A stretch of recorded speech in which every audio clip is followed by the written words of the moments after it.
début du 19e siècle en boxe anglaise, il est conseillé de se battre, de faire du shadowboxing. Et d'ailleurs, shadowboxing, ça vient de là, avec une bougie derrière qui renvoie donc l'ombre. Et comme ça, on se bat contre son ombre. Ça, c'est le début du 19e quand même, hein, c'est intéressant.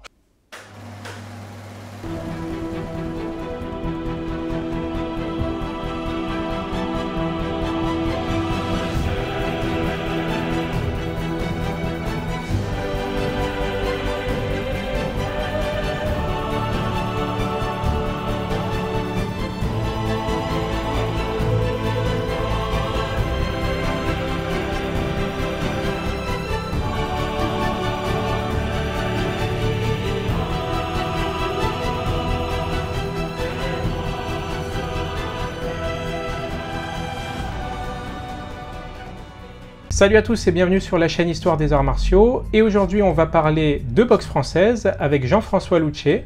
Jean-François, bonjour. Bonjour Gabriel. Est-ce que vous pouvez d'abord en quelques mots vous présenter pour les auditeurs qui ne vous connaissent pas encore? Je suis donc universitaire, mais avant de ça, j'étais professeur d'éducation physique.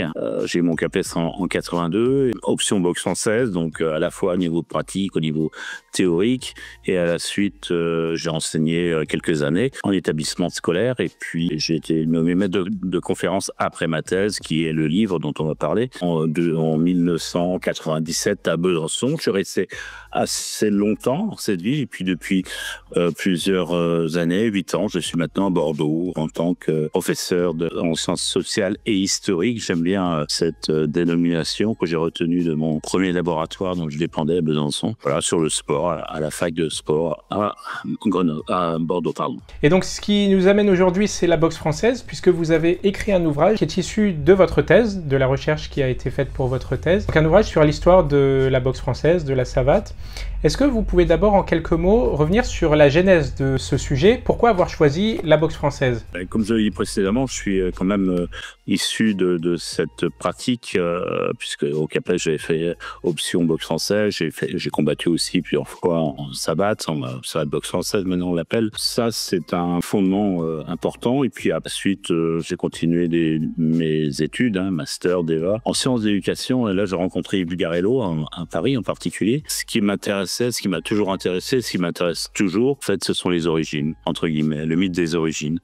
Pourquoi une activité comme ça s'est mis en place, qui est après à peu près unique au monde, plus maintenant, mais à l'époque, quand, qui, comment, et j'ai répercuté ça sur pas mal d'autres champs d'études aussi divers que le ski nautique ou des pratiques, la gymnastique bien sûr. Voilà. Donc si je comprends bien, c'était une pratique que vous aviez avant même de devenir universitaire. Qu'est-ce qui vous a poussé à vous lancer dans la boxe française quand vous étiez jeune au niveau sportif, j'entends? Eh bien, si je vois derrière toi, tu as deux... je suis désolé. Tu as deux belles photos de Bruce Lee. Moi, je suis tombé dans Bruce Lee tout petit, et j'ai pratiqué un certain nombre de karaté, de judo, boxe, savate, et puis full contact bien sûr. J'étais là dans l'époque Valera. Quand j'ai commencé mes études d'enseignant d'éducation physique pour devenir enseignant d'éducation physique, eh bien il n'y avait qu'une seule option au CAPES, c'était savate. Voilà, donc j'ai basculé assez facilement sur cette pratique. Et la savate à l'époque était encore peu connu au niveau historique. Les gens connaissaient par exemple Charlemont, connaissaient les grands noms de la savate, mais ne connaissaient pas véritablement l'histoire du développement de la savate en France. Est-ce qu'il y avait déjà des travaux sur lesquels vous vous êtes appuyé, des choses qu'on ne connaîtrait pas, que le grand public ne connaîtrait pas? Non, peu de travaux, il n'y avait pas de travaux universitaires. C'est pour ça que j'ai pu m'inscrire en thèse là-dessus, sur cette thématique. Et il y avait quelques écrits, bien sûr, Baozi, choses comme ça, que j'ai rencontrés d'ailleurs. Rien de sérieux, si, avec quelqu'un qui était très sérieux dans la recherche, mais après dans l'application, c'était autre chose, c'est Silva Salvini. On a collaboré ensemble, et on a découvert ensemble un certain nombre de choses. On a fait des recherches ensemble. Je me souviens à la bibliothèque historique de la ville de Paris à l'époque. J'ai dans ma bibliothèque aussi un ouvrage de Michel Delahaye. Ça vous dit quelque chose? Ah oui. Et il est plus tardif que votre thèse, c'est ça? Oui. tout à fait. Lui aussi a écrit sur la savate, sur la boxe française. Est-ce qu'il a fait ses propres recherches ou est-ce que vous savez comment il a procédé? Il est tombé par hasard sur une malle dans laquelle il y avait des photos de Charlemont et tout un ensemble d'archives privées sur Charlemont. Donc il a saisi l'opportunité et il a fait ce livre qui est très bien au niveau illustration. Après, c'est pas un universitaire et pas un chercheur non plus, donc il y a des petites choses qui sont discutables là-dessus. Bon, je l'ai côtoyé un petit peu, je pourrais vous en dire plus, mais depuis, j'ai plus de nouvelles. Et au niveau ouvrage universitaire et articles universitaires, vous avez publié pas mal d'articles sur le sport en général, pas seulement sur la boxe française d'ailleurs. Et maintenant, vous vous intéressez au ski nautique. Quel rapport, comment on passe de l'un à l'autre quand on est universitaire entre la boxe française, le ski nautique, la gymnastique? Tout simplement, là, comme je l'ai dit au début, c'était les origines. Alors, c'est un peu bizarre sur le ski nautique, hein, on est d'accord, parce que je travaillais avec un de mes étudiants doctorants, enfin qui est docteur maintenant, qui travaillait sur le wakeboard. Et il faisait allusion au ski nautique. Il m'a donné son texte, je regardais, ça me plaisait pas, j'ai regardé un peu plus, et puis voilà, je suis tombé dans le jeu.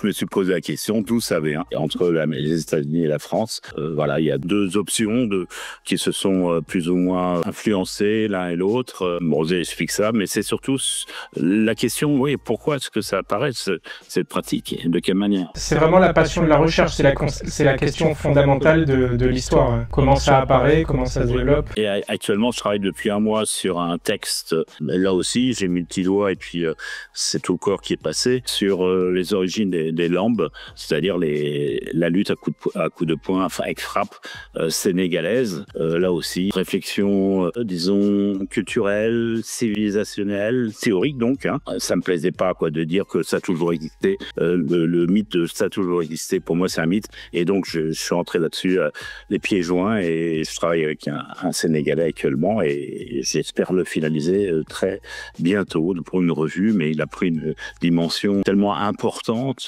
que j'espère terminer un jour et donc je prévois d'aller aux archives du Sénégal dans pas longtemps. Voilà. Alors on va pouvoir rentrer dans le vif du sujet et parler de la boxe française. Donc je rappelle que l'ouvrage qui va nous servir de fondement, c'est le vôtre aujourd'hui. C'est cet ouvrage qui est issu de votre thèse. Alors c'est un ouvrage dans lequel vous revenez justement sur les origines de la pratique et vous parlez des grands noms, donc de Charlemont, de Le Boucher, de tous ceux qui ont en fait formalisé petit à petit la pratique de la savate, mais aussi des pratiques un peu disparates qu'il y avait à l'époque. Est-ce que vous pouvez nous dire comment on fait la recherche au niveau méthodologique? Vous commencez par aller aux archives, vous faites des interviews. Qu'est-ce que vous faites en premier quand vous faites cette recherche? Alors, il y a quand même un point fondamental qu'il faut souligner, c'est que la recherche dans les années 80 et la recherche actuellement, ça n'a plus rien à voir. Le travail sur le ski nautique, j'ai été aller une semaine à Nice et à Juan-les-Pins, j'ai fait quelques cartons et basta. Mais les trois quarts de mes recherches ont été en ligne. C'est incroyable. On trouve énormément de choses. Et puis après, si on a des références, on contacte les personnes qui ont écrit dessus ou qui éventuellement sont en vie. Même si la recherche sur les archives est fondamentale, on est d'accord, on arrive maintenant à cerner ce que l'on veut voir de manière assez précise et même, des fois, il suffit d'envoyer un mail aux archives, et quelquefois ils répondent parce qu'ils sont souvent débordés et ça suffit pour alimenter, orienter, réorganiser cette recherche. À l'époque, c'était absolument pas le cas et on passait des heures à la Bibliothèque nationale, dans les différentes bibliothèques historiques et la dernière chose, c'est la numérisation et bien sûr la reconnaissance optique de caractère qui change complètement. Là, sur le Sénégal, j'ai 95% des informations à partir de 2 journaux qui ont été numérisés. Alors après, il faut vérifier, parce qu'il y a des choses la numérisation sur ces journaux-là, parfois n'est pas à 100% loin de là. Donc il y a des choses qui peuvent passer, mais ça suffit pour avoir des informations importantes. Alors pour reprendre donc la méthodologie de la recherche, alors j'avais un cadre foucaldien, je l'ai toujours, il a un peu évolué, il a beaucoup évolué bien évidemment, et une réflexion deleuzienne aussi, donc j'avais un background et je suis assez atypique en histoire par rapport à ça. en France, la réflexion de Deleuze, on commence toujours au milieu. Et ouais, on commence toujours au milieu parce que on arrive avec nos présupposés, on arrive avec nos représentations, on arrive avec nos connaissances et on peut pas faire sans. Donc il faut les mettre sur le papier, il faut les coucher sur le papier, il faut essayer de les organiser et puis de les démythifier, démystifier parfois pour voir jusqu'où ça va. Et je fonctionne comme ça. Moi, je fonctionne beaucoup par hypothèse. J'ai une hypothèse et j'ai jusqu'au bout essayé de la remettre en cause et de voir jusqu'où elle peut fonctionner ou pas. C'est ce qu'on appelle, la recherche en épistémo, c'est tout à fait ce genre de choses. Hein. Le cadre théorique foucaldien postule qu'il y a des périodes dans lesquelles on pense plus ou moins de la même manière, connaissance, mais évidemment, il y a autre chose qui passe, c'est la pratique. Et cette rupture de la fin du 18e, début 19e, progressivement, j'ai mis en comparaison et on ne parle pas de Savat avant, on parle de Savat après. Et donc, j'ai cherché à expliquer qu'est-ce qui fait que ça apparaît là et que ça apparaît là pas avant. Donc, je fais des tonnes de recherches avant et effectivement, début 19e siècle, apparaît cette pratique tout à fait étonnant et comment on peut l'expliquer d'un point de vue civilisationnel. Et pour ça, je vais recourir à Foucault, maintenant Elias, d'autres, bien sûr, d'autres auteurs là-dessus. Mais je dirais que mon cadre sont atypiques dans le sens où constamment, j'ai un retour théorique assez large. Et du coup, vous avez sûrement utilisé des sources de presse. Quelles sont les sources de presse qui traitent de la boxe française, de la savate pour ces époques-là ? J'ai redécouvert des choses depuis, avec la numérisation et la recherche par mots-clés. À l'époque, j'ai tout fait à la main, quoi. C'était alors beaucoup sur l'auto, l'ancêtre de l'équipe, pour la période début 20e siècle, puisque ça démarre en 1900-1903. Et avant, la presse généraliste, Figaro, et puis bien sûr après. Alors là où j'ai vraiment fait une avancée majeure au niveau théorique et au niveau historique aussi, bien sûr. Je me souviens toujours, c'est donc à la Bibliothèque historique de la ville de Paris avec donc Sylvain Salvini. Je suis tombé sur la Gazette des tribunaux. C'est les plus anciennes références officielles qu'on a, à part Vidal, 1828, bien sûr, mais après, on a 1830. On a vraiment des références, et là, ça a été une révélation, quoi, sur cette... On n'en parlait pas, et on en parle dans cette Gazette des tribunaux qui doit dater de mémoire 1827 ou quelque chose comme ça, et qui raconte les rixes ou les bagarres ou quelques bagarres du compte-rendu. C'est-à-dire un compte-rendu qui mène les gens devant les tribunaux et qui ils demandent de réparation. Donc on a effectivement quelques comptes-rendus, pas énormes, mais pour moi ça a été vraiment un déclic. Et dans ces comptes rendus, on a quoi ? On a des bagarres dans lesquelles on a la preuve que la boxe ou la savate était pratiquée ? Oui, c'est marqué nommément savate, parfois avec 2 T, parfois avec 1. On parle pas de chaussons, bien sûr. On parle de rix, mais oui, c'est à 1830, 1835, oui, référence nommément à la savate dans le cadre d'un affrontement duel à main nue. Et ça, c'est fondamental.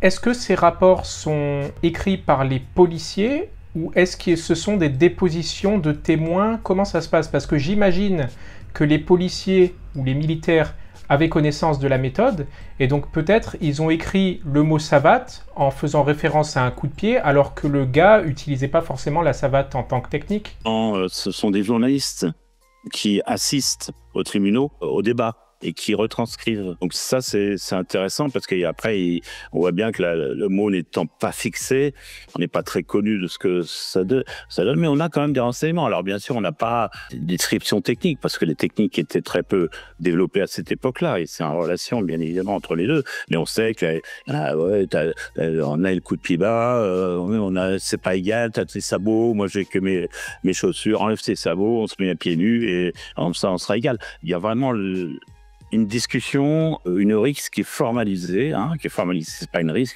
c'est un duel véritablement dans lequel on règle ses comptes et dont le point important, c'est l'honneur. Ouais, en fait, c'est des duels d'honneur dans lesquels les gens choisissent, en général, c'est l'offensé qui a le choix des armes, et donc on choisit de s'affronter à la savate, c'est ça ? C'est ça, exactement. Ok. Lesquels on a le droit au coup de pied, au coup de poing.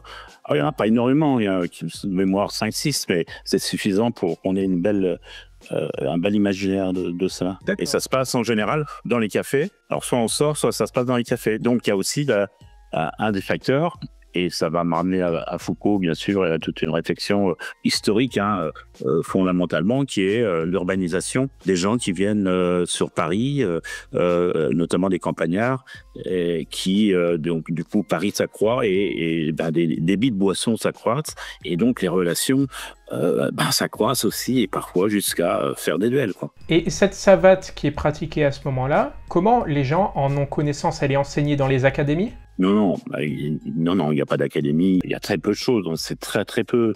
Et d'abord, elle est très, très peu connue.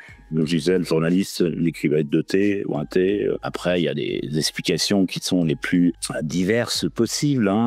Ça viendrait de Fanfan, Baptiste, un des danseurs de l'Opéra de Paris. Mais l'Opéra de Paris, à l'époque, c'était pas ce qu'on avait actuellement. Donc, c'était aussi des mauvais garçons. Ça vient des gamins de Paris. Ça vient. Et après, on a toutes les interprétations. Et la seule interprétation véritablement intéressante, c'est celle de Vidocq. Mémoire de Vidocq, 1828, qui était un malfrat, puis qui a fini préfet de police. C'est quand même une sacrée carrière. Et il raconte dans ses mémoires qu'il aurait été initié par le grand Goupil, donc ça fait référence bien sûr à La Fontaine, qui a lui enseigné l'art de la savate vers les années, j'ai calculé, vers les années 1797, 1798. Mais l'individu est tellement affabulateur, j'ai cherché, j'ai été voir s'il y avait des archives, etc. Je viens de trouver. Tellement affabulateur, de 1828, c'est là où on a les premiers comptes rendus de Rix. Et est-ce qu'il s'est lui-même approprié cet imaginaire? Enfin, c'est clair que 1828, il y a des affrontements à la savate très rustres. Un enseignement, non.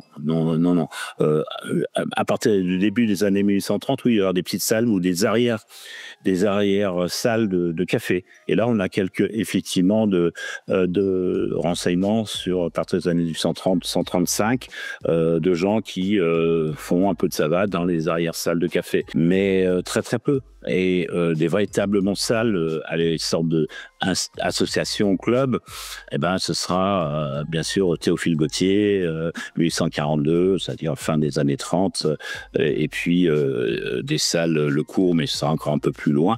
Et il y a des petites salles, oui, qui commencent, mais c'est la fin des années 30. Et c'est un phénomène qui a proprement parlé parisien, parce qu'il y a dans l'imaginaire commun le chausson marseillais, et on parle souvent de Marseille.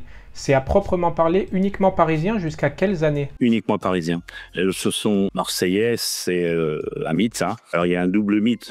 Il y a un mythe qui a été lancé par Barozzi, et puis un mythe qui a été lancé par Charlemagne. Donc Barozzi, le comte Barozzi, il se disait comte d'après Sylvain Salvini, il s'était lui-même approprié le titre, mais je ferme la parenthèse. Il évoque ça dans les années 60 pour faire la concurrence au judo, au karaté, qui commence à monter, à se déployer, et la boxe française qui stagne.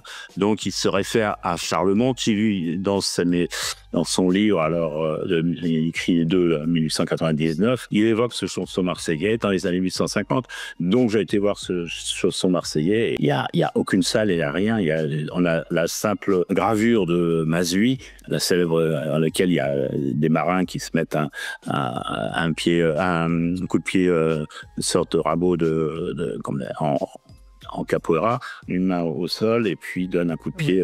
Mais ça, c'est 1857. D'où l'idée, après, construite par Barozzi, en se référant à Charlemagne, en disant que ce seraient les marins qui auraient ramené cela des pays asiatiques, et donc auraient développé le chausson marseillais là-dessus. Mais il n'y a absolument rien. Et la notion de chausson, elle apparaît après le terme de savate, soit en 1842 dans le mémoire de Théophile Gautier. La savate se développe à Paris, ok, mais si j'ai bien compris, elle se développe essentiellement à un moment fin du 19e, début 20e, dans des milieux proches de Joinville. C'est pas si simple à résumer. Ce que j'essaie de montrer dans le livre, c'est que à partir du texte de Gautier, et surtout le développement des sports, entre guillemets, au sens très général, qui est lié au développement de la gymnastique, des salles de gymnastique du milieu du XIXe siècle, c'est ce que j'ai essayé de montrer, on a plusieurs modèles. On a le modèle saltimbanque avec Vigneron, Et puis le modèle militaire un petit peu plus tard, qui va se transformer d'ailleurs. Il y a le modèle académique qui va avec Sarlomon, là où ce sera à la fin du siècle. Et puis on a aussi une option marine, parce que la boxe, on parle de boxe à l'époque, elle est notifiée dans les textes de marine dès les années 1800. De mémoire 66, 67, dans les instructions dans lesquelles on fait. Mais ce qui renforce le mythe de l'importation par les marins, mais ils ont récupéré cette pratique qui existait pour quelques marins, pour quelques officiers. Après, c'est obligatoire à partir des années 1870, et ce sera Joinville, enfin, ce qui va devenir Joinville, l'école normale militaire de Joinville, qui est créée en 1852, mais qui n'a pas cette dimension. Véritablement, c'est la guerre franco-prussienne de 1870 qui va donner la dimension importante de Joinville. Et là, effectivement, on peut voir dans des rapports, alors c'est juste avant le nombre de paires de gants, donc on voit qu'il y a une pratique qui s'est faite. Et puis, mon texte sur l'influence de la savate sur le karaté moderne, eh bien, j'ai pu montrer qu'il y avait des gens, notamment l'officier, qui a été nommé là-bas capitaine pendant des années, eh bien, a fait Joinville, et dans ses mémoires, il parle de la boxe française, qu'il a fait de la boxe française. Ce qui est intéressant d'ailleurs, c'est qu'il y a les deux mythes. Il y a le mythe de l'importation d'un sport asiatique qui devient français, puis il y a le mythe inverse de la boxe française qui serait devenue le karaté en quelque sorte. Les deux existent. C'est pas un mythe, ça. Alors ça dépend, parce que le mythe, il y a deux fonctions. Le mythe, il y a le mythe qui ment et le mythe qui raconte l'histoire. Les deux choses sont connectées, mais pas forcément en relation. J'ai un peu bossé la question, mais donc effectivement, dénoncer les mythes, c'est dénoncer les mythes mensonges. Le mythe d'importation de la savate par les marins, c'en est un. Il n'y a rien qui monte. Par contre, l'inverse, ça dépend jusqu'où on peut aller. Je suis parti là pour savoir dans quelle mesure ça a influencé le karaté moderne. J'entends les karatés modernes, c'est-à-dire les Pinan et les Heian, sur les quatre faces. Ça n'existait pas. Ça n'existait pas. C'est une contre-culture japonaise des années 70. Ça n'existe pas. C'est parti de ça. Donc là, j'ai remonté un peu, et effectivement, les Undokai, c'est-à-dire les fêtes fédérales de gymnastique, dans lesquelles on fait, il y a ce genre de choses, mais à partir des années 1880, 1890, on a les archives. Bon, j'ai écrit cet article en ligne en anglais, et notamment, je suis tombé sur des archives très intéressantes de Étienne de Villaret, sa petite fille que gardait, que j'ai eu accès, et donc il montre bien qu'il a fait de la boxe française à Joinville, mais qu'il l'aimait pas sous la manière des quatre faces, le système des quatre faces, que par contre les Japonais lui demandaient des livres sur cette méthode, et il leur a donné. Donc c'est connu, et ça certainement, il y a eu d'autres, il est long cet article, je l'ai relu vite fait, il y a d'autres influences, puisque les Shomo et puis comment il s'appelle, Kensuyabu.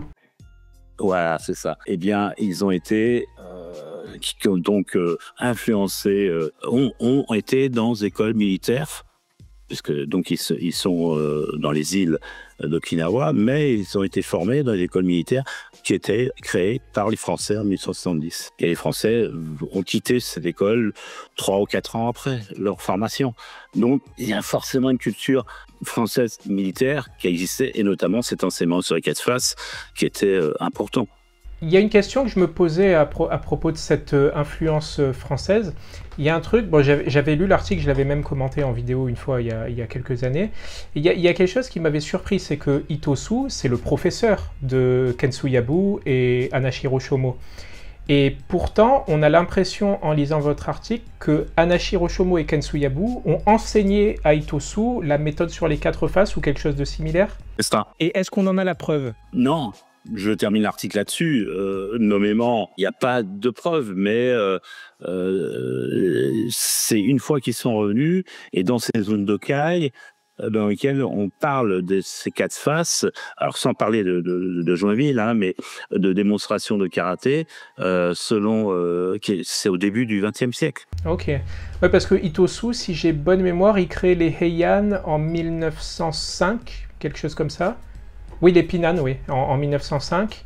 Et on ne sait pas, c'est vrai que malheureusement les archives d'Okinawa ont été détruites, on ne sait pas dans quelle mesure ces élèves, Anashiro Shomo en particulier, ont contribué. Et malheureusement, on le saura peut-être jamais.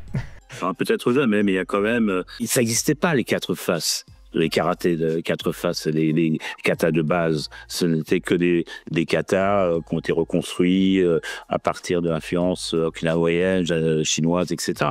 On le sait, mais on n'enseigne qu'à une personne, d'une personne à une autre. Et en aucun cas, sur cet aspect militaire, en criant et en faisant sur les 4 faces, ça n'existe qu'au début. C'est Itosu, donc il est instituteur, me semble, oui, instituteur, donc il a envie de formaliser, et je ne vois pas pourquoi il aurait inventé cela comme ça, sans avoir eu avant des modèles. Et j'ai montré que le livre sur les bataillons scolaires français était connu, dans lequel il y a des démonstrations sur les 4 phases. Il était connu, il était réclamé par les Japonais, via Étienne de Villaret.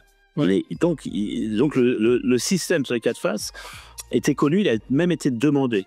Et est-ce que vous pensez que Itosu a, comment dire, parce que lui, son enseignement, c'était destiné aux enfants dans les écoles en réalité. Est-ce que vous pensez que son enseignement, il avait une teinte militariste ou que c'était vraiment purement pédagogique ? Pédagogique.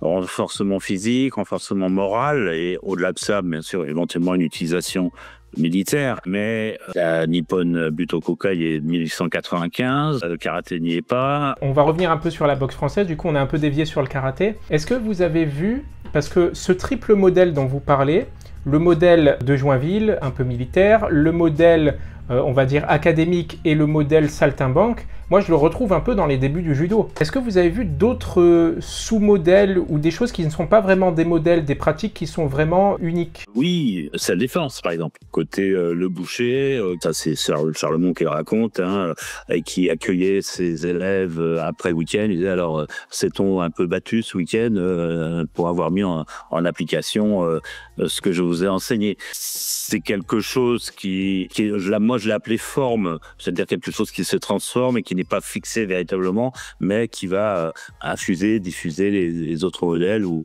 influencer envers les autres modèles. Et donc oui, il y a celui-là, et puis bien sûr le modèle scolaire, mais qui est issu de Joinville, qui sera un peu transformé aussi, mais très, très peu pratiqué de toute façon, et il y en a un ou deux autres. Oui, donc pour répondre à la question, oui, effectivement, il y a ce genre d'enseignements qui sont transitoires. Et là, toujours, c'est en lien avec une théorie, avec une réflexion théorique. Et là, je me suis beaucoup appuyé sur la réflexion de Pierre Arnaud, sur les modèles, puis il distingue les modèles qui sont presque statistiquement formés, qui évoluent peu ou qui disparaissent d'un coup ou se transforment, mais on voit comment ils se transforment, ils sont fixés, et puis les formes qui sont transitoires. Et c'est ce que j'ai essayé de discerner dans cette évolution historique du 19e et 20e siècle. 20e siècle, la méthode Lafon, par exemple. Ouais. Mais si j'ai bien compris, parce que j'ai interviewé un ancien élève de Monsieur Lafon, si j'ai bien compris, Monsieur Lafon faisait aussi du karaté. Il a fait du karaté, il a fait un peu de tout. Moi, je l'avais interviewé, je dois avoir une cassette de lui, d'ailleurs, sur sa méthode du panache, panaché. Ouais. Alors, c'est panaché, c'est-à-dire qu'il faisait un peu l'ensemble des pratiques de self-défense. Et il utilisait la canne, bien sûr, mais c'était un commercial, il vivait que de ça, c'était un professionnel. Donc il avait intérêt à vendre ça, surtout dans les années 50, dans les années 50-60, pour attirer des gens et vivre de ça, parce que finalement c'est ça. J'ai l'impression, mais vous me corrigez si je me trompe, qu'il y a encore actuellement un mythe du bénévole. Y a-t-il jamais eu des bénévoles dans l'enseignement des sports de combat ? Si, il y en a eu, mais ça dépend de quelle forme d'histoire on parle, enfin de quelle époque on parle. La plus récente, les années 60, qui vont conduire à une forme de sportivisation. Des gens qui n'ont pas besoin d'enseigner pour vivre, c'est-à-dire les Plazel, les Simoneau, donc des gens qui s'étaient soit financièrement à l'abri, parce que c'était ils avaient Place d'Est, si je me souviens bien, ses parents avaient une bijouterie en plein centre de Paris. Et Simoneau et d'autres étaient profs d'éducation physique. Hein. Marlière, par exemple, prof d'éducation physique. Hein. Donc, il n'avait pas besoin de cela, de vendre la boxe française. Et c'est ce qui a donné d'ailleurs à la scission avec des gens comme Kéron, Salvini, etc., fin des années 60, et qui a donné 2 fédérations. Tu connais la fédération de Savate, la fédération française, avec la réunification en 78, mais disons sous l'égide de la boxe française, ce qui fait qu'il y a eu des choses qui ont été acceptées, mais fondamentalement, le côté professionnel a été évacué au profit d'une certaine valeur pseudo-coubertinienne développée par les enseignants d'éducation physique à l'époque. Bon, on va pas faire de comparaison entre la boxe française et le judo, ce serait mal avisé, mais j'ai l'impression que... C'est important parce qu'il fait partie de la fédération de judo 65 quand même. Hein. Mais j'ai l'impression qu'il y a un moment dans l'histoire du sport en France où il y a eu peut-être de vrais bénévoles. C'est justement les années 60-70 avec l'explosion des pratiques de loisirs. Mais c'est en gros le seul moment. Parce que de nos jours, c'est des pseudo-bénévoles, mais moi je vois bien que la plupart des profs... alors je peux pas dire que c'est des professionnels parce qu'il y en a quand même une bonne proportion qui ont un métier à plein temps, mais ils en tirent quand même des revenus, quoi. Et puis avant ça, avant les années 50, il n'y a pratiquement pas de bénévoles. Ici, il y en a. En boxe française, il y en a. J'en citerai 2. Alors, il y en a, je me souviens, bon, c'est Barozzi, bien sûr. Il se dit champion de France. Bon, à l'époque, ils sont 3 ou 4, et puis c'est à la touche et on s'arrête quand on est touché. Bon, bref, on va pas revenir là-dessus, mais c'était un honnête combattant, enfin un honnête boxeur, il n'y a pas de souci. Et lui aussi, il avait des hommes d'affaires, entreprises, donc il n'avait pas besoin de ça pour enseigner. Et il a été quand même un moteur important de l'entre-deux-guerres, un moteur important positivement et négativement, parce que du coup, ils ont, lui et d'autres, pas poussé pour être commercialisé et professionnalisé. Hein, il y avait toujours cette volonté d'être éducatif, hein, donc le modèle académique. Et puis un deuxième, pareil dans les années 30, alors là, rien à voir, mais qui avait fait venir Charlemont, qui était dans l'est de la France, je me souviens pas son nom, mais j'ai ces archives, j'ai pas écrit sur lui, et qui avait aussi une entreprise, et alors là ça rejoint l'idée du patronat et du patron qui aide ses ouvriers, et il avait une entreprise et il développait une salle de culture physique dans laquelle il enseignait la boxe française. Et bon, à la même époque, il y a Sochaux, bien sûr, avec Peugeot. Ça, c'est intéressant. L'entreprise devient une sorte d'état-providence qui veille à la bonne santé des salariés. Oui, c'est connu, hein, surtout dans l'entre-deux-guerres.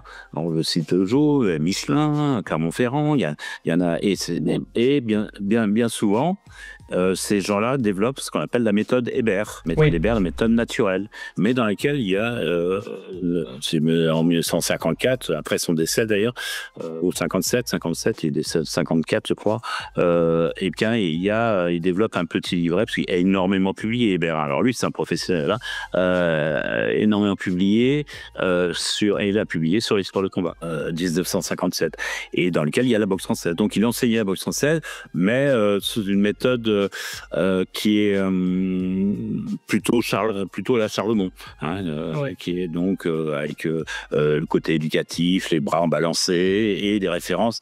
Et là, c'est tout le début de l'époque du début 20e siècle, hein, tout le côté hygiéniste.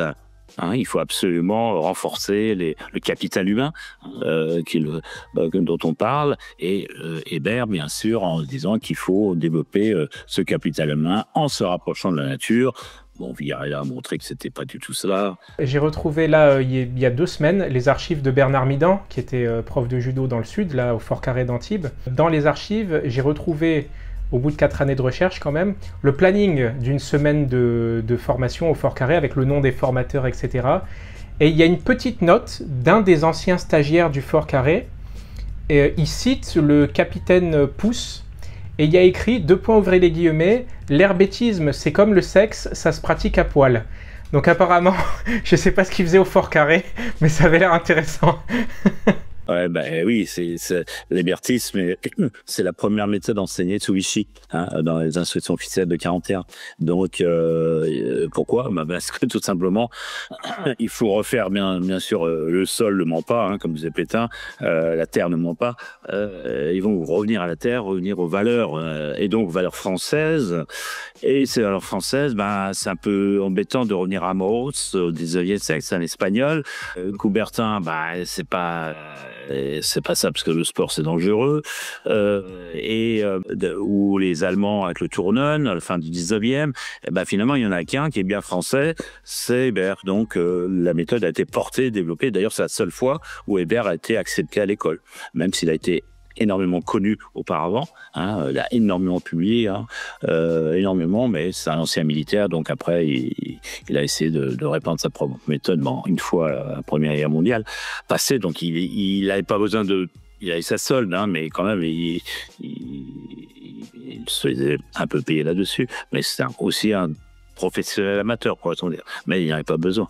Donc il a énormément publié, et dedans, bien sûr, il y a la méthode de Hébert, qui est dans la méthode Hébert, il y a Charlemont qui est enseigné, mais toujours sous une forme éducative et par pas de l'assaut, par pas du combat, très peu. C'est éventuellement une application en fin de leçon, mais sur l'aspect attaque-réponse, c'est pas d'assaut libre. Oui, c'est de l'assaut conventionnel, un peu comme un karaté en fait. Est-ce qu'il y a des évolutions techniques majeures qui ont lieu au début du XXe siècle ou au milieu du XXe siècle? Est-ce qu'on change techniquement? Je ne parle pas de pédagogie ou d'enseignement, je parle vraiment de technique. Les deux sont plus ou moins liés. Les bras en balancé, par exemple. C'est Charlemont, mais il y en a un autre aussi, qui est Albert, qui écrit 4 ans avant, 1896, qui aussi met cette notion de bras en balancé, d'équilibre. Alors, donc, il faut équilibrer et tout ça parce qu'il faut naturellement développer selon les règles que la nature nous a supposément indiqué. Et bien évidemment, c'est le modèle d'Emny qui est derrière. C'est-à-dire Georges Emny, qui a beaucoup travaillé, qui a développé avec sous la férule, je retrouverai ce physiologiste, ils ont créé le premier laboratoire biomécanique au monde, 1882. Donc ce labo de biomécanique, il a utilisé tout ce qu'on connaît actuellement sur les analyses, en principe. Après, la technologie a évolué, bien sûr, mais les plateformes de force, le cinéma, les contacteurs, etc., tout ça, la photo avec des repères sur les articulations, on fait la même chose actuellement pour voir comment le mouvement, et pour essayer de comprendre le mouvement, et d'ailleurs, il compare Demny, et il fait une comparaison entre le coup de poing en boxe anglaise et le coup de poing en boxe française, qui est comme ça, qui parle devant, et puis il conclut que le coup de poing de boxe anglaise est plus rapide. Évidemment, ça dépend d'où on part. Donc il y a cette influence là qui est très française, très française. Alors sur l'analyse des mouvements scientifiques. Alors après il y a un peu la même chose. Mais pas aussi poussé de Muybridge, mais pas en tous les cas poussé au niveau éducatif, parce que l'intérêt d'Emmy, c'était d'analyser le mouvement pour en faire une méthode. Et d'ailleurs, il va déposer le brevet en 1912 dans ce qu'il appelle le mouvement continu, complet et arrondi, partant du principe que les analyses des animaux et les analyses humaines ont montré qu'aucun mouvement n'était direct et que tous les mouvements étaient finalement arrondis. Donc, du coup, ils vont accentuer cette notion d'arrondi dans des mouvements qui peuvent faire revenir actuellement au tai chi. Les mouvements de tai chi, c'est ni plus ni moins ça. Donc, il y revient et il crée, il dépose un brevet en 1912 là-dessus. Et après, ça a eu une grande influence, notamment la gymnastique féminine en particulier, dans l'entre-deux-guerres et un peu après. Et donc, ce mouvement... Mais je n'ai pas pu le prouver. Qu'il y ait une influence entre Georges Demny, donc, et puis Charlemont. Mais ça me semble évident. Alors, il y a les physiologistes, hein, bien sûr, Lagrange, ils travaillent ensemble, ils se connaissent aussi sur cette même expérimentation, qui fait d'ailleurs l'introduction du livre de Charlemont en 1899 quand même. Donc Charlemont est baigné, alors le fils surtout, hein, le père, le fils donc Charles est baigné dans ce contexte de l'époque très positiviste, hein, puisque on essaye de trouver des lois de fonctionnement à partir des raisonnements scientifiques, des analyses scientifiques pour l'appliquer socialement. Alors, il y a une dernière question qui va nous intéresser.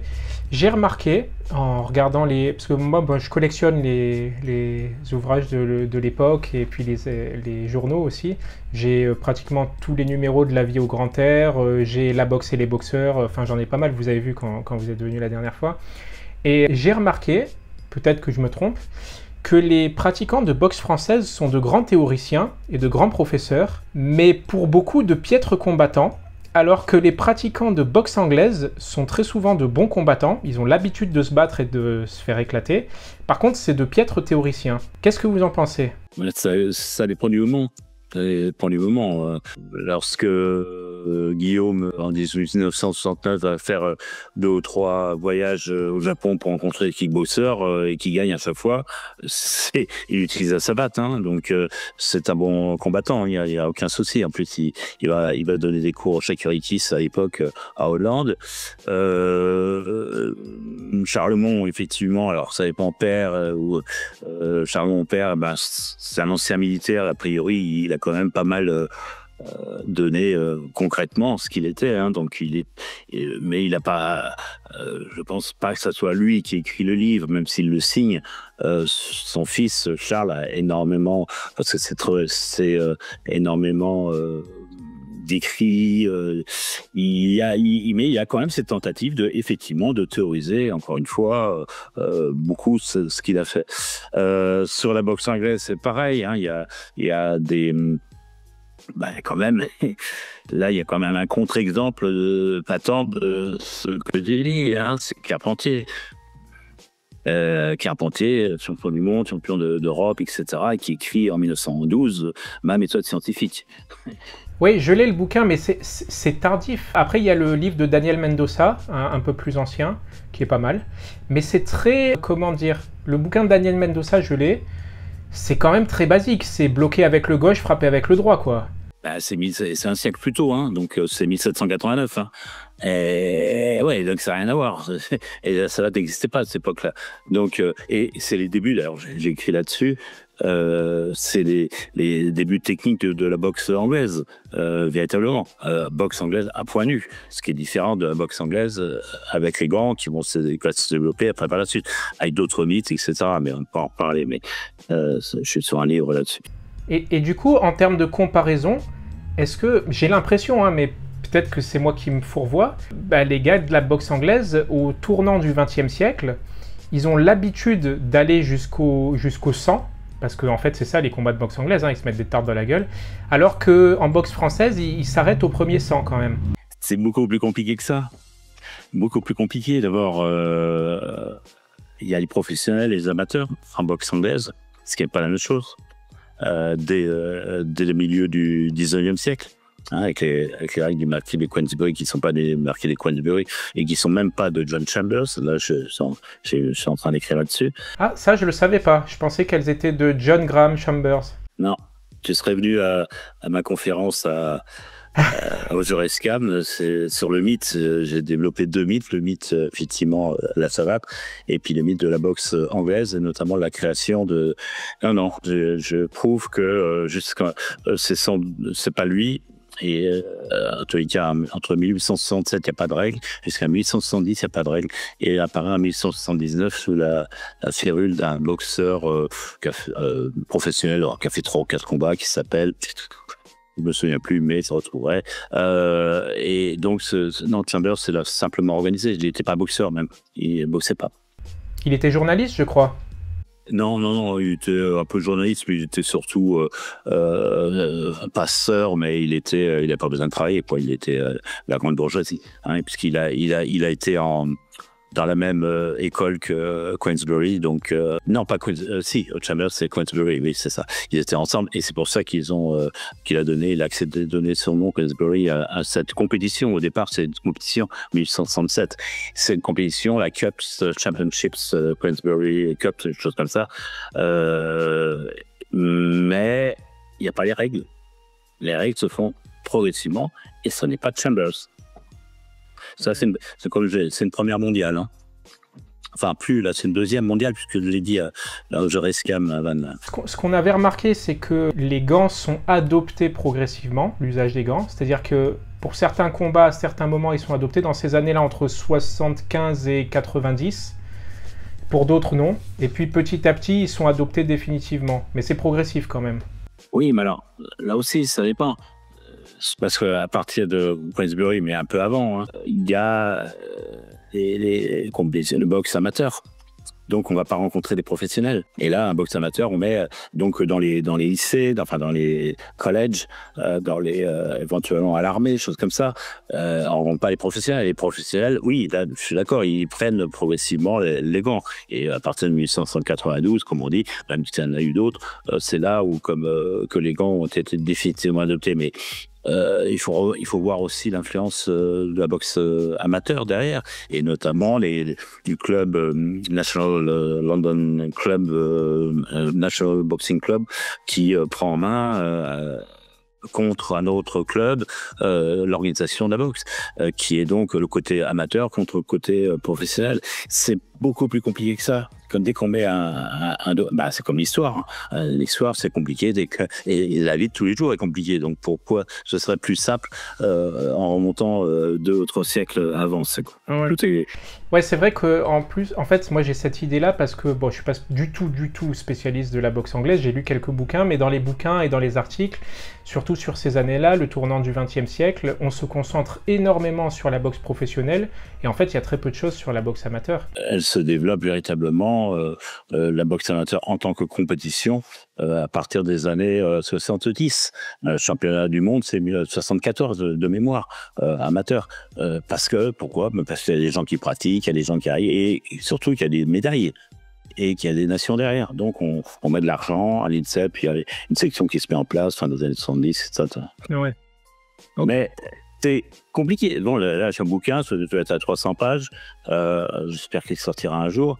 Mais non, on ne peut pas se satisfaire de quelques réflexions de généralité comme ça. Et surtout, on ne peut pas, et je sais bien, en tant qu'historien, il faut absolument, comme disait Paul de Veigne, le plus grand péché, c'est le péché de l'anachronisme en histoire. Donc, comparer Mendoza et comparer Carpentier, ouais. Alors on peut le faire, mais en prenant les précautions théoriques.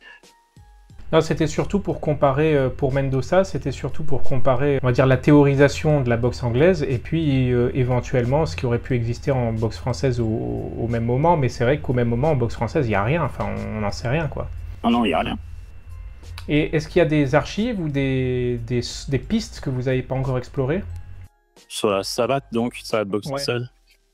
Alors là, j'ai fait partie récemment de la commission Histoire et Culture de la Fédération de Savate. Là.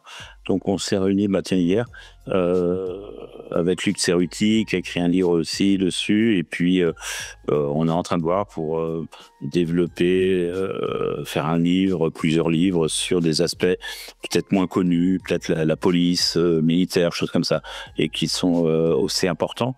Oui, là, ça se fait là. Je pense qu'il y a quelque chose à faire. Après, sur les origines même, hein, la thématique des origines, qui moi, fondamentalement, c'est celle-là qui m'intéresse. Non, j'ai tout exploré.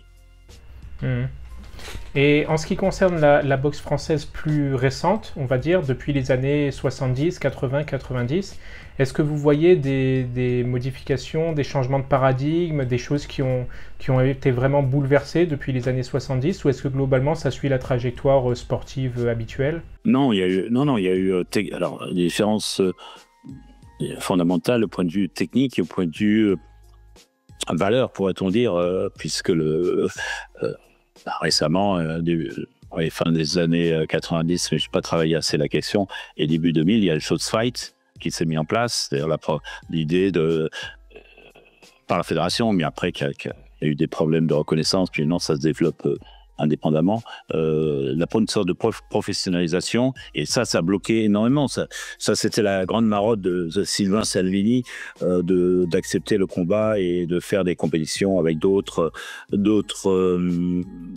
adeptes des arts martiaux à l'époque, dans les années 80, 70-80, ce qui était interdit par la fédération, même qui ont exclu des boxeurs qui au début des années 80, qui faisaient des compétitions en full, par exemple, ou en kick.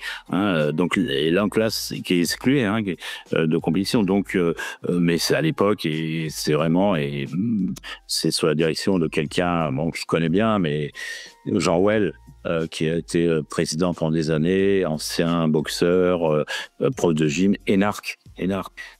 Donc il a fait du bien, mais aussi du mal, puisqu'il a complètement bloqué cette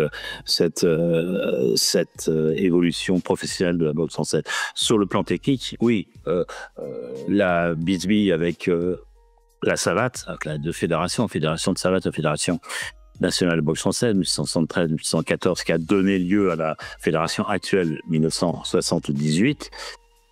Le fait qu'il y ait eu une dissension, le fait qu'il y ait eu un rapport de force et que le ministère a obligé de se réunir, eh bien, la fédération de boxe française a dû évoluer. Et par exemple, le coup de pied frontal, le chassé frontal, a été accepté alors qu'il n'était pas accepté.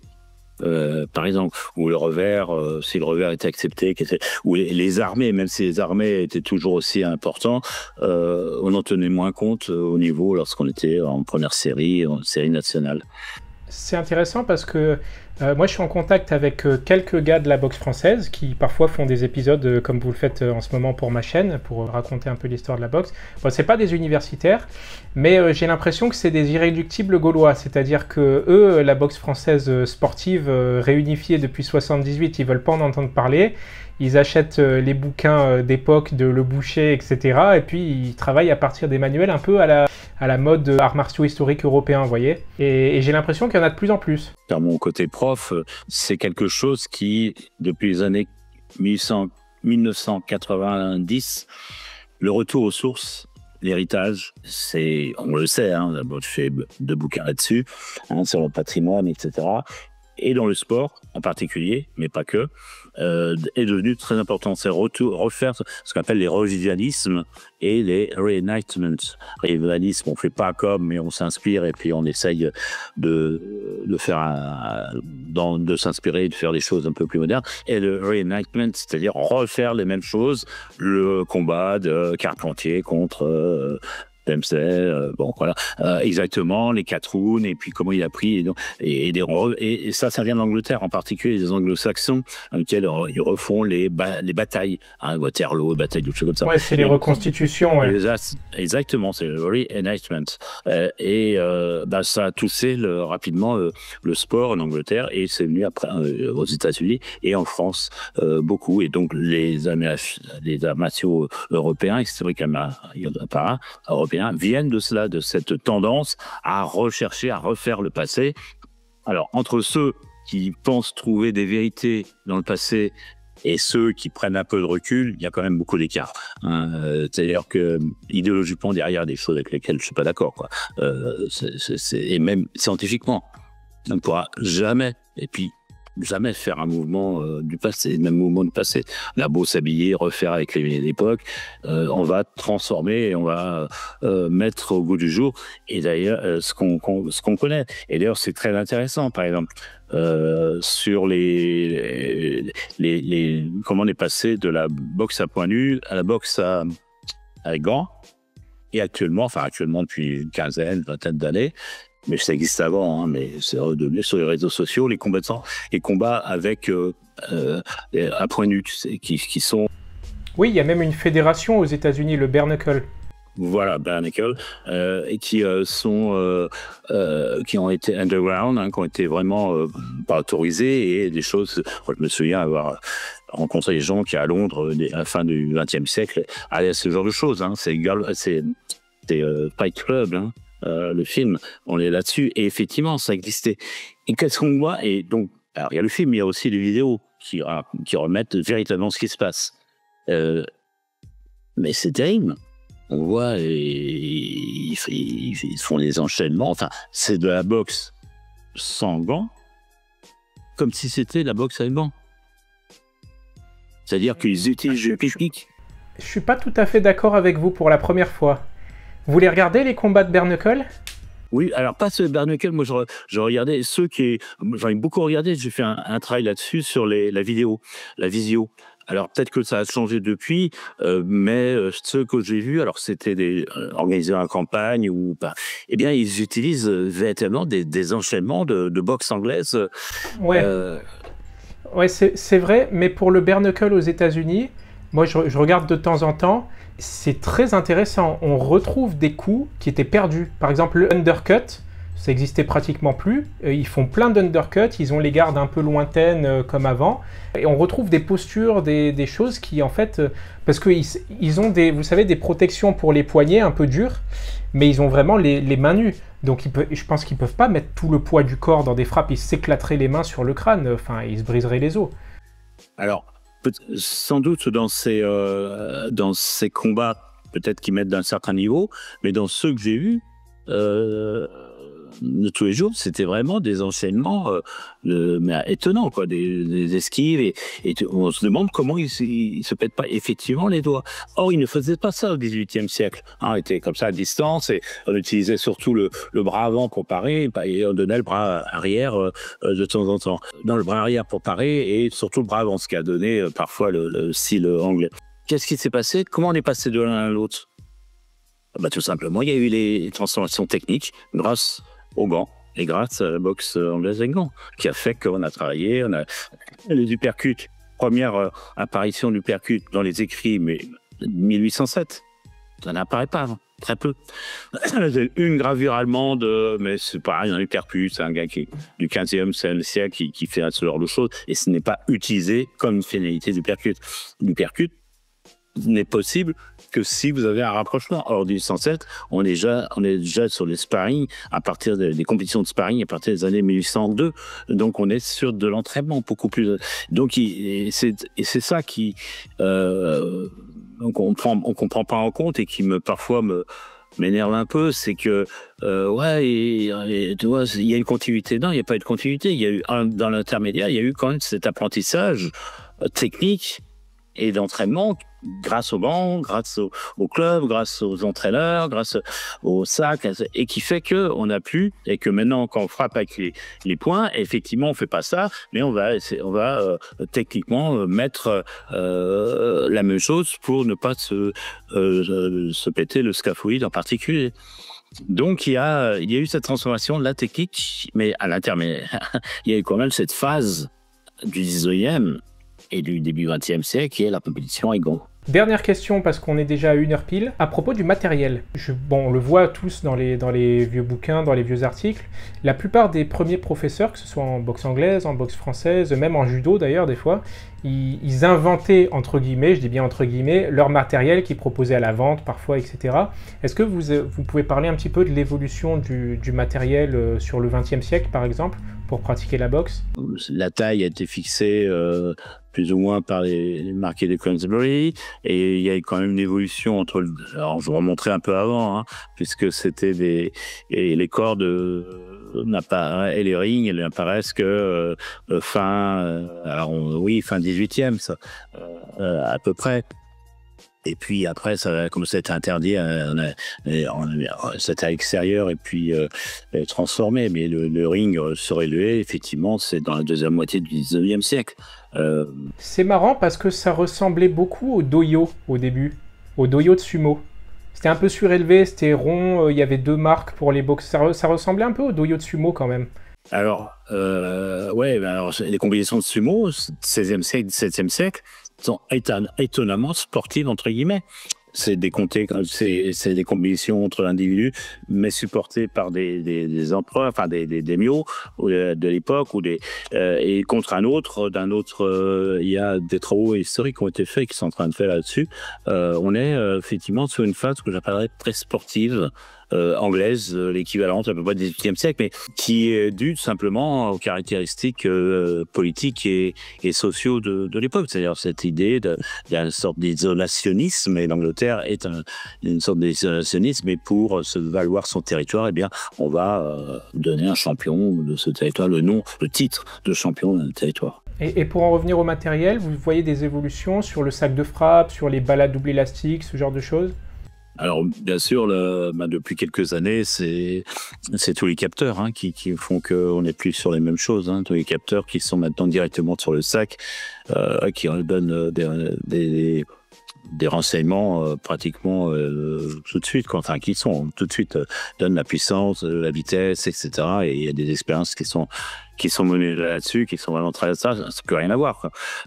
Après on mixe ça avec une plateforme de force et on aura effectivement l'idée d'une efficacité, mais comme disait Maître Bruce Lee, les planches ne donnent pas des coups, ça rend pas des coups. Bon. Oui, effectivement. Et moi, j'avais beaucoup utilisé quand j'étais plus jeune la balle à double élastique, mais j'ai jamais su d'où ça venait. Est-ce que c'est les Anglais qui l'ont inventé? Qu'est-ce que tu entends double balle élastique? Une balle de boxe de la taille d'un ballon de rugby et attachée par un élastique au plafond et par un élastique au sol. Oui, je vois. D'ailleurs, Bruce Lee disait que c'était la seule cible qui réplique. J'ai pas vu apparaître. Alors le speed bag et le speed bag, oui, il est dès le début 20e, il apparaît, mais pas avant. Le début du 19e siècle en boxe anglaise, il est conseillé de se battre, de faire du shadowboxing. Et d'ailleurs, shadowboxing, ça vient de là, avec une bougie derrière qui renvoie donc l'ombre. Et comme ça, on se bat contre son ombre. Ça, c'est le début du 19e quand même, c'est intéressant. D'où l'idée de shadowboxing et les sacs, effectivement, bon, c'est que ça existait chez les Grecs, mais je l'ai pas vu chez Broughton par la suite. C'est vraiment un peu plus tardif ces années-là, début 19e. Me semble-t-il, mais inconfirmé. Après, il y a eu le matériel d'entraînement physique, les élastiques au début du 20e, etc. Tout ça s'est beaucoup développé. Ouais. J'ai travaillé là-dessus, sur notamment l'entraîneur connu Jean Bretonnel. J'ai fait un texte là-dessus. L'entraînement, c'est plutôt rencontrer les gens dans des niveaux différents, s'entraîner avec eux. Et il l'envoie en Italie. Alors, je ne me souviens plus la ville, mais c'est un prof assez connu. Cet entraîneur, je ne me souviens plus comment il s'appelle, il lance des balles. Et Goodyear doit esquiver. Et selon la couleur des balles, eh bien, il sait, il faut qu'il fasse un crochet, une percute, etc., etc. Ça alors? Ouais, c'est début des années 70 à l'Italie. J'ai jamais eu ça ailleurs. Et a priori, alors j'ai essayé de faire quelques recherches là-dessus, mais c'est un universitaire. Enfin, il est lié à l'université. C'est une excellente méthode parce qu'on connaît la méthode des balles de tennis, mais avec des balles de couleur, c'est pas con du tout. Oui. Et c'est pas connu. Même moi, je connaissais pas cette histoire. Il faut lire mes écrits. Bon, ça nous permet d'arriver petit à petit à la conclusion en parlant de lire vos écrits. Donc, je conseille aux gens qui ont regardé la vidéo, voilà, ce livre sur la savate boxe française, pour revenir sur l'histoire. Vous avez aussi écrit de nombreux articles universitaires sur l'histoire du sport en général, pas seulement sur la savate. Est-ce que vous pourriez faire un petit mot de conclusion sur l'histoire de la savate? Démonter un mythe, par exemple, ou quelque chose qui vous tient à cœur? Cette savate boxe française, qui est quand même la seule reconnue dans les textes officiels de l'éducation physique, pourquoi elle est plus enseignée? Pratiquement plus. Elle fait moins de 1%, notamment au baccalauréat, de même que les sports de combat. Alors il y a des explications, parce que les domaines dans lesquels c'est des sports d'interaction interindividuelle, donc on préfère mettre des sports co plutôt que c'est plus facile à enseigner, effectivement, mais aussi peut-être qu'on l'a mal enseigné, ou mal compris. Je pense que ça tient beaucoup aussi à la concurrence des autres sports de combat et au fait que la savate a complètement foiré sa communication depuis 30 ans. Il n'y a aucune communication. On est d'accord là-dessus, c'est un point très important, mais pourquoi elle n'est plus enseignée alors qu'elle est la seule encore dans les textes officiels de l'éducation physique? Eh bien, je pense qu'il n'y a pas eu un vrai enseignement comme il faudrait. Et ça tient beaucoup à des initiatives personnelles. Moi, je me souviens que j'ai fait un peu de savate quand j'étais au collège sur un trimestre. Et ça tenait aux initiatives personnelles des professeurs d'EPS qui pouvaient choisir une option parmi d'autres. Oui, c'est ça, mais ils la choisissaient par rapport à leur contenu, par rapport à leur vécu surtout. Et du coup, c'est quelque chose de très, très ennuyant, me semble-t-il, ou qui peut être dangereux, mais c'est mal enseigné. C'est mal enseigné. Moi, j'ai développé une réflexion là-dessus, sur le fait que il faut développer plutôt des formes un peu génératives qui permettent de déplacer, de faire de la boxe anglaise, de la boxe française quand on veut, et pourquoi on passe de l'un à l'autre, et valoriser bien sûr l'interaction. Alors l'interaction et l'assaut, mais c'est très peu fait parce que c'est dangereux quoi pour les non spécialistes qui ne maîtrisent pas, et là-dessus. Et tout dépend bien sûr du contexte, de la salle, des élèves auxquels on a affaire. On en revient toujours au problème numéro 1 des sports de combat de nos jours, c'est la formation des professeurs. Et c'est inexistante, pratiquement inexistante. Et oui, je suis d'accord. Mais justement, le problème, c'est que en savate, on se targue d'être hyper pédagogue, etc. Que ça adapte depuis des années, que ça a été fait par des enseignants, mais en boxe anglaise aussi, boxe éducative, le Tessier, début des années 70, il développe tout un ensemble de choses. Et parce que c'est mal enseigné. Parce qu'on enseigne qu'on est captivé par la touche, l'action technique, et pas parce qu'il conditionne l'action technique, mais il faut pas la nier, il faut la prendre en compte. Bon, là, on va se lancer encore dans un débat important, mais j'ai enseigné pendant des années, en réfléchissant là-dessus, bien sûr, et en publiant aussi là-dessus. Mais c'est très peu pris en compte. D'où la nécessité, peut-être, je sais pas si vous avez vu ma vidéo sur une université des arts martiaux. Ça pourrait être intéressant, je pense, parce que je réfléchis parfois, c'est une de mes caractéristiques, peut-être vous le savez, je réfléchis en me présentant dans le futur. C'est-à-dire, je me dis, ok, on est en 2100, comment on voit les années 2010, 2000... Et je me dis, ils n'avaient pas d'université des arts martiaux, maintenant on en a une.